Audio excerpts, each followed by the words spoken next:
Il est parfois difficile de reconnaître les fossiles sur le terrain et de réussir à les différencier étant donné la grande diversité morphologique qu'il existe dans les fossiles. Parmi les fossiles, j'en ai sélectionné 10 que je considère comme les plus courants sur les gisements en France. Donc, nous avons les ammonites, les nautiles, les bélénites, les gastéropodes, les bivalves, les brachiopodes, les coraux, les oursins, les crinoïdes et les trilobites. On peut déjà voir que parmi ces fossiles, il y en a certains qui peuvent être confondus étant donné leur ressemblance morphologique. Mais parmi tous ces fossiles, il existe des caractères qui permettent de les différencier. L'ammonite possède généralement une coquille enroulée sur soi-même, donc une coquille planispiralée. Cependant, les nautiles et les gastéropodes possèdent aussi des coquilles enroulées. De plus, chez l'ammonite, il y a une certaine diversité de morphologie de coquilles, ce qui n'aide pas à la différenciation avec les autres groupes. Il existe cependant chez l'ammonite un caractère morphologique qui permet de le différencier des nautiles et des gastéropodes. Et ce caractère, c'est la ligne de suture. La ligne de suture est une ligne qui permet de séparer les différentes loges de l'ammonite, parce que la coquille de l'ammonite est composée de plusieurs loges. Chez l'ammonite, la ligne de suture a une morphologie très complexe, et c'est cette complexité de ligne de suture qui permet de différencier du nautile, parce que le nautile possède lui aussi des loges, et donc une ligne de suture. Cependant, le nautile a une ligne de suture très simple. Comme vous pouvez le constater ici, la ligne de suture complexe chez l'ammonite permet de le différencier de la ligne de suture très simple chez le nautile. La coquille du gastéropode est composée d'une seule loge, donc la coquille ne possède pas de ligne de suture. On peut observer cependant plein de stries tout le long de la coquille, qui sont en fait des stries de croissance. Par conséquent, quand vous êtes sur le terrain et que vous ramassez une coquille, si la coquille possède des lignes de suture complexes, c'est une ammonite. Si elle possède des lignes de suture simples, c'est un nautile.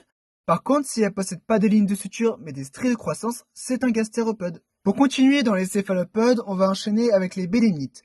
Donc pour les bélénites, ce qu'on retrouve le plus souvent, ça va être les rustres. Donc le rustre de bélénite a une morphologie allongée qui se termine en pointe. On peut souvent le comparer à une balle de fusil et notamment à l'ogive. Par conséquent, quand vous êtes sur le terrain et que vous ramassez un fossile allongé qui se termine en pointe, qui vous fait penser à une ogive, il y a de fortes chances que cela soit un rustre de bélénite.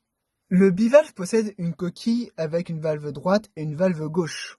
Le brachiopodes possède aussi une coquille avec deux valves. Cependant, le brachiopodes possède une valve ventrale, donc une valve pédonculaire, et une valve dorsale, donc une valve brachiale.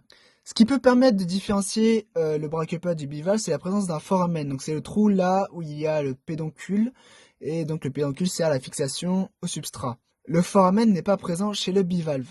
De plus, on peut observer chez le brachiopodes une symétrie sur l'axe vertical au sein de sa coquille. Si on prend une valve, la partie gauche de la valve est exactement similaire et symétrique à la partie droite. Le bivalve, quant à lui, ne possède pas de symétrie sur l'axe vertical. Par conséquent, quand on va ramasser une coquille sur le terrain, si la coquille possède un foramen, il y a de fortes chances que ce soit un brachiopodes. Et si la coquille a en plus une symétrie verticale d'une valve, eh bien, c'est un brachiopodes. Sinon, il y a de fortes chances que cela soit un bivalve.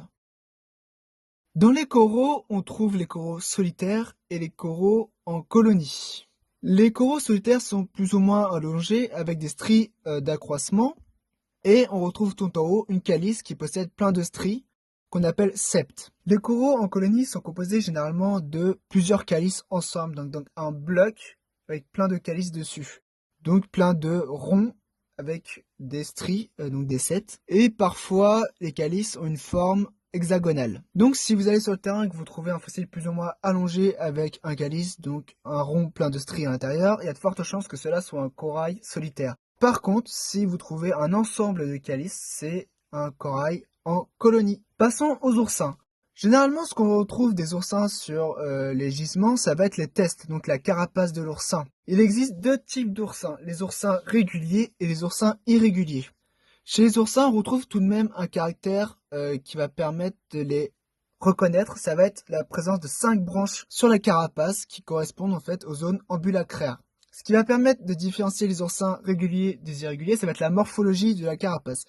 Tout comme le nom l'indique, les oursins réguliers ont une morphologie de carapace plus homogène, plus rond on va dire. Mais le caractère qui va permettre de différencier les oursins réguliers des oursins irréguliers, ça va être le positionnement du périprocte, qui correspond en fait à l'anus. Pour les deux oursins, le péristome, donc la bouche, se situe en bas.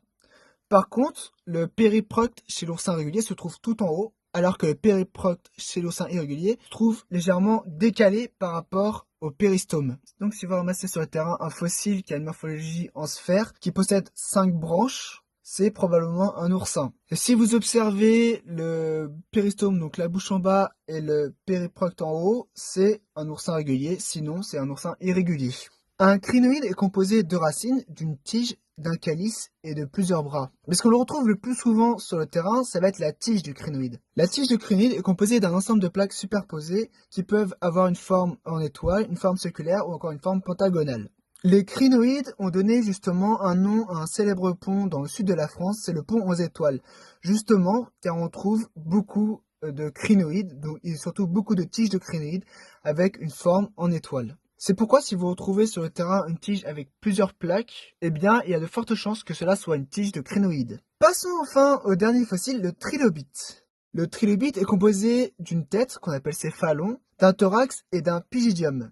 On peut observer un caractère assez sympa chez le trilobite, ça va être le thorax qui est segmenté.